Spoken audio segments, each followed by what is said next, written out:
Bonjour, bienvenue à tous. On est ravis de vous retrouver ici à Material & Light, le salon des solutions innovantes pour l'architecture. Ça se passe le 11 et 12 septembre au 104 à Paris et on va parler LED, économie d'énergie et puis préservation de la biodiversité avec notre invité, c'est Julien Trenel. Bonjour Julien. Bonjour. Vous êtes directeur technique pour LEC. Tout à fait. C'est une entreprise qui est une entreprise familiale qui a été fondée il y a près de 50 ans à Lyon. Oui, tout à fait. Ça a été fondé en 1977. On a été parmi les pionniers à utiliser la LED pour faire de l'éclairage en espace public. Et puis par la suite, en 50 ans, on a eu le temps de voir un petit peu le marché évoluer, les évolutions techniques. Et ça nous a conforté un petit peu dans ce choix de la LED comme source d'éclairage. Le fondateur, je crois que c'est le père de l'actuel président. C'était le père de son beau-père. D'accord. Il était assez précurseur parce que la LED, il y a 30-40 ans, on n'en parlait pas. Aujourd'hui, ça s'est complètement généralisé. Oui, tout à fait. Il a commencé à avoir cette idée-là. Il était ingénieur de formation. Il s'est dit, tiens, ça peut être intéressant. Et il avait commencé à créer un petit peu des brevets sur du petit balisage. Et puis, on a eu quelques contacts à la mairie de Paris avec les pompiers, etc., pour faire du balisage sécuritaire. Et de fil en aiguille, les gens ont commencé à comprendre un petit peu l'intérêt de la LED et puis sa faible consommation, etc. Ouais. Et du coup, l'histoire a été lancée comme ça. C'est vrai que les années 70, c'était le premier choc énergétique. Depuis, on en a connu un deuxième ou un troisième, avec cette facture effectivement qui a bondi. On est obligé aujourd'hui d'être économe. Juste sur le design aussi, c'est assez exigeant puisque vous équipez parmi des endroits emblématiques, iconiques. Oui, tout à fait. On a la chance d'être une entreprise du coup familiale, française, de petite taille, mais avec des répercussions autant en France qu'à l'international sur des projets à la fois prestigieux.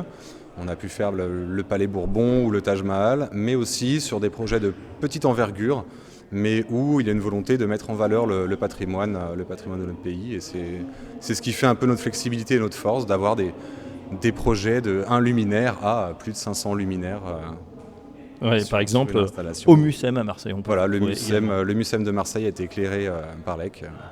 Très belle réalisation. Alors Julien Trenel, on est sur le salon Materials & Light. Évidemment, il y a toujours des nouveautés. Quelles sont les innovations que vous allez proposer cette année ? Alors cette année, en fait, on est venu présenter un petit peu notre savoir-faire, donc sur du petit balisage, des effets particuliers, et dévoiler, on va dire en avant-première, un luminaire qui devrait sortir normalement en début d'année prochaine. Donc là, vous pourrez voir en avant-première un prototype.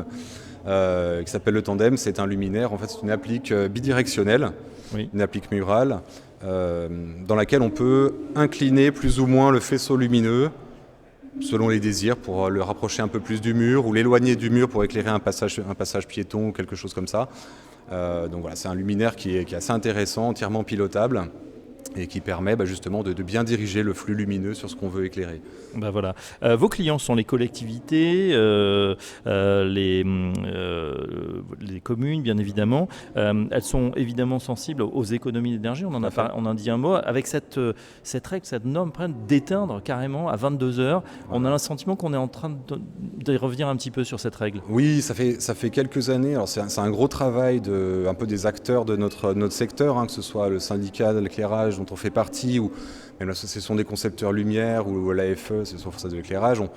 On milite un peu plus pour éviter de tout éclairer ou de tout éteindre, parce que pour nous la solution c'est d'éclairer juste, c'est-à-dire de travailler l'éclairage, travailler les sources lumineuses. Une grande partie du parc d'éclairage français aujourd'hui est quand même obsolète, alors qu'on sait que des solutions comme la LED consomment très peu pour un très bon rendu. Donc nous on milite un peu pour ramener de la justesse, alors ramener un peu plus, on va dire peut-être d'obscurité, éclairer un peu moins pour préserver tout ce qui est biodiversité, éviter la pollution lumineuse. Ça c'est un petit peu ce qui est la tendance aujourd'hui, mais on a les solutions pour éclairer où il faut. Et ça c'est par des mélanges d'optique, du travail, des essais sur site, etc. Et ça c'est exactement notre cœur de métier. Donc nous on préfère dire non, n'éteignons pas tout, mais allumons là où il faut. Et aujourd'hui, voilà, on a cette bascule en ce moment. Donc ça a été un long travail de beaucoup d'acteurs, mais cette bascule est en train d'avoir lieu. Et voilà, elle va générer des économies d'énergie.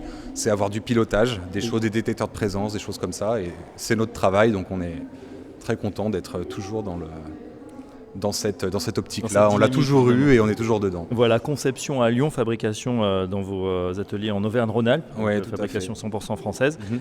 Allez voir le tandem, ces nouveautés sur le stand LEC. En tout cas, on en sait un petit peu plus. Un grand merci, Julien. Un grand merci à vous. Et à bientôt sur Materials and Light. Merci. Au revoir.